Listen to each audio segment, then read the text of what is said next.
नई तालीमी पॉलिसी में उर्दू जबान को शामिल न किए जाने के खिलाफ मध्य प्रदेश में एहतजाज का सिलसिला जारी है।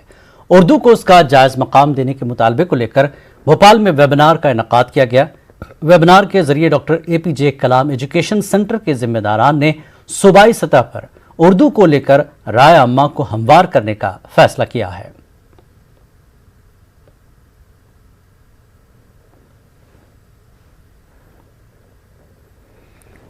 तरह से नई तालीमी पॉलिसी में उर्दू को जो जायज़ मकाम न दिए जाने पर एहतजाज शुरू हो गया है मध्य प्रदेश में। और डॉक्टर APJ कलाम एजुकेशन सेंटर हुकूमत को मेमोरेंडम उन्होंने पेश किया है और इस सिलसिले में रियासती सतह पर एक वेबिनार का इनेकाद भी करने का ऐलान हुआ है। नई तालीमी पॉलिसी पर दानिश्वरों की मीटिंग कल होगी और मीटिंग में कोरोना गाइडलाइंस का भी ख्याल रखा जाएगा। लेकिन अहम बात यह है कि नई तालीमी पॉलिसी में मुल्क की एक ऐसी बड़ी ज़बान जिसका कोई मजहब नहीं है और आज़ादी में भी इस ज़ुबान ने अपना एक बड़ा किरदार अदा किया है, ऐसी ज़बान को नई तालीमी पॉलिसी में शामिल न किया जाना हैरत अंगेज़ बात है। इसी सिलसिले को लेकर, इसी बात को लेकर उर्दू के मुफक्किरीन दानिश्वरों ने इस सिलसिले में फ़िक्र ज़ाहिर की है। हमारे साथ हमारे नुमाइंदे महताब आलम हैं।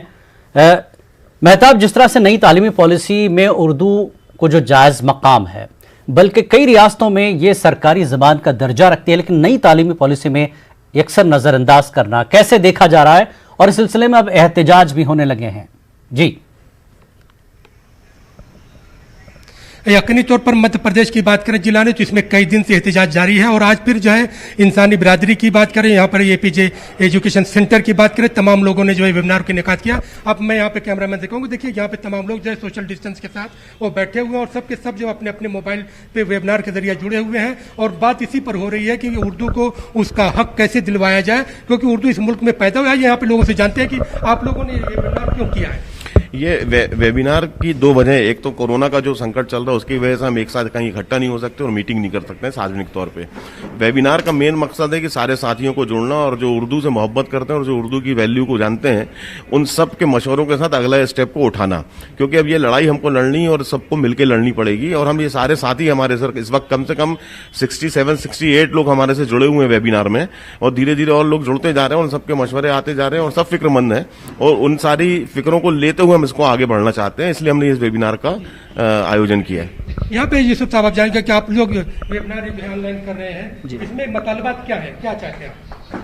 यही कि उर्दू के साथ जो आप गलत तरीके से पेश आ रहे हैं, उर्दू को आप ख़त्म करना चाह रहे हैं, सिर्फ इस चीज़ को हम लोग मुखालफत कर रहे हैं और इसी के लिए हमने लोगों को जुड़ा हुआ है यहाँ पर, ताकि उर्दू हिंदुस्तान की ज़ुबान है और हिंदुस्तान की ज़ुबान हमेशा रहे। शिक्षा नीति में वापस इसको शामिल किया जाए और जिस तरह का भेदभाव इसके साथ किया जा रहा है वो नहीं किया जाए, क्योंकि उर्दू हम सबकी ज़ुबान है। यकीनी तौर पर जब उर्दू हम सबकी ज़बान है और फिर इस तरह से अगर रहेगा, फिर अगर उर्दू हिंदुस्तान में नहीं पढ़ाई जाएगी तो फिर इसका बात हम कहाँ पर करेंगे?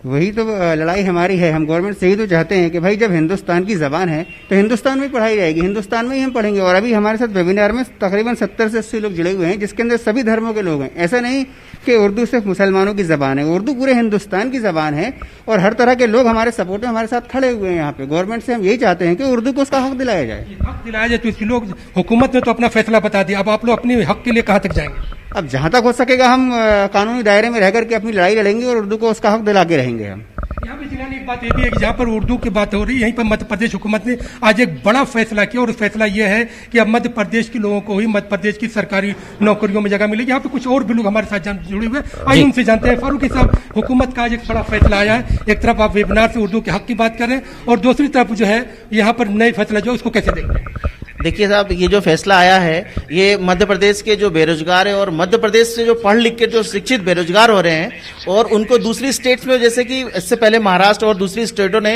ये चीज इनिशिएट पहले ले चुके हैं कि उनके लोकल के शिक्षितों को पहले रोजगार मिलेगा उनकी स्टेट गवर्नमेंट के इसमें।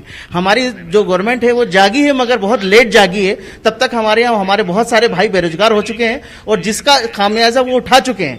हमारे प्रदेश के हमारे पढ़े लिखे शिक्षित लोगों को अपने प्रदेश के अलावा दूसरे प्रदेश में पहले ही जॉब नहीं मिल रहा था और हमारे हिस्से का जो जॉब है वो दूसरे प्रदेश में जा रहा था। तो इसका हमें दुख भी है और हम ये जरूर चाहेंगे कि जो इनिशिएटिव लिया गया है मैं इसका समर्थन करता हूं और इसको अच्छी तरीके से इम्प्लीमेंट किया जाए। जब तक कोई चीज इम्प्लीमेंट नहीं होगी तब तक हमें जानते हैं कि कोई फैसला जब तक अमल में नहीं आएगा इसका फैसला फायदा यूथ को नहीं होगा। आप कैसे देखते हैं? सर ये देखते हैं कि युवा वर्ग जो वे पढ़ लिख कर काफ़ी आगे बढ़ा है, उर्दू को उन्होंने कई जगह मुकाम दिया है और आज गवर्नमेंट उसको उर्दू की जगह से हटा रही है। तो इसकी लड़ाई हमें किसी भी हद तक जाके लड़ना पड़ेगी। उसके लिए सारे लोग, पूरे हिंदुस्तान के लोग सड़कों पर, रोड पर जिस तरीके से जैसा भी प्रदर्शन होगा करेंगे और उसके लिए कैसी भी लड़ाई लड़ने को तैयार है। कैसी भी लड़ाई आप किस तरह की? मैं ये कहना चाहूँगा कि मैंने बचपन के अंदर कॉन्वेंट स्कूल के अंदर संस्कृत पढ़ी है और हम लोग कई मुस्लिम स्टूडेंट हैं जिन्होंने संस्कृत ली है। कभी हमने संस्कृत से कोई भेदभाव नहीं किया, लेकिन जिस तरीके से आप ये देखेंगे कि ये केंद्र सरकार ने एक पहले उर्दू नाम वालों के पीछे लगी हुई थी, उर्दू नाम वाले के बाद अब लोग उर्दू के पीछे लगे हुए हैं। ये बहुत गलत है। ये आप ये देखेंगे कि आने वाला टाइम में हिंदी फिल्म जगत जो है वो पूरा उर्दू के हिसाब से चलता है। आज उर्दू के डायलॉग होते हैं, उर्दू के अंदर लिखे हुए गाने होते हैं कि आप किस तरीके से, ये सब एक ओछी राजनीति का हिस्सा है और कुछ भी नहीं। बहुत अहम सवाल यह है कि जब हम जो तमाम चीजों को देख रहे हैं जिलानी, और बड़ा बहुत बड़ा अहम सवाल है कि जब यहाँ पर सरकारी मुलाजमत में मध्य प्रदेश के लोगों को मध्य प्रदेश में मुलाजमत में जगह दी जाएगी, तो सवाल यह कि उर्दू जो मध्य प्रदेश की अगर हम बात करते हैं तो यूनाइटेड इंडिया में भोपाल पहली स्टेट थी जिसने उर्दू को सरकारी जबान बनाया था। अब सवाल यह है कि क्या मध्य प्रदेश में उर्दू को भी हक मिलेगा? ये जो मध्य प्रदेश सरकार ने जो पॉलिसी बनाई है कि मध्य प्रदेश के लोगों को रोजगार देना, तो उसमें पहला सवाल मेरा यही है कि जिस उर्दू को शिक्षा नीति से हटा दिया गया, क्या उसके जानने वालों को, उसके ग्रेजुएट लोगों को, उसके जानकार के लोगों को रोजगार देगी क्या सरकार? और पहली चीज तो कि मैं इससे इत्तेफाक नहीं रखता हूं क्योंकि पूरा देश हमारा है और देश के हर नागरिक को हर जगह जाने का अधिकार है। हिंदुस्तानी नागरिक कहीं भी अगर काबिलियत रखता है तो नौकरी कर सकता है, जॉब कर सकता है, सारी चीजें कर सकता है। तो जिलानी हम देखते हैं कि लोगों के अपने अपने ख्यालात निकल कर आ रहे हैं, लेकिन उर्दू को लेकर अब जो तहरीक यहाँ भोपाल से शुरू हुई थी अब वो सूबाई शक्ल इख्तियार करती जा रही है। जिलानी जी बहुत बहुत शुक्रिया मेहताब इस तफसीलात के लिए कि बहरहाल अब उर्दू हालांकि इस मुल्क की अहम ज़बान है, इसको जो है नई तालीमी पॉलिसी में नज़रअंदाज किया गया। इसके लिए मध्य प्रदेश में बाकायदा एहतजाज हो रहा है और वेबिनार भी जो है मुनक्किद किए जा रहे हैं। आगे बढ़ेंगे। सुशांत सिंह राजपूत मामले में महाराष्ट्र काबीनी वजीर असलम शेख ने कहा कि अगर मरकजी हुकूमत को लगता है कि इस मामले में मजीद जांच की ज़रूरत है तो वो कर सकती है। हालांकि सुशांत सिंह मामले में कुछ लोग बिला वजह कूद पड़े हैं। केस को मुंबई पुलिस ने बहुत ही अच्छे तरीके से जो है उसको तफ्तीश की हुई है, लेकिन उसके बावजूद भी अगर केंद्र को लगता है कि इसमें और इन्वेस्टिगेशन होना है तो वो ले सकते हैं। और इसमें कई लोग तो इसलिए कूदते हैं ताकि मीडिया में उनका नाम आए। कुछ लोग ऐसे भी हैं जिनके कुछ आजकल शूटिंग्स नहीं है, कुछ नहीं है, घर में बैठे हैं, तो कंट्रोवर्सी में कूदना है, इन्वेस्टिगेशन करना। क्राइम मुंबई में हुआ, उसका इन्वेस्टिगेशन हुआ है, उसकी सारी रिपोर्ट्स हैं। उसके बावजूद भी अगर ऐसा लगता है केंद्र सरकार को इन्वेस्टिगेशन जो है सीबीआई ने करनी चाहिए तो कोई दिक्कत नहीं है।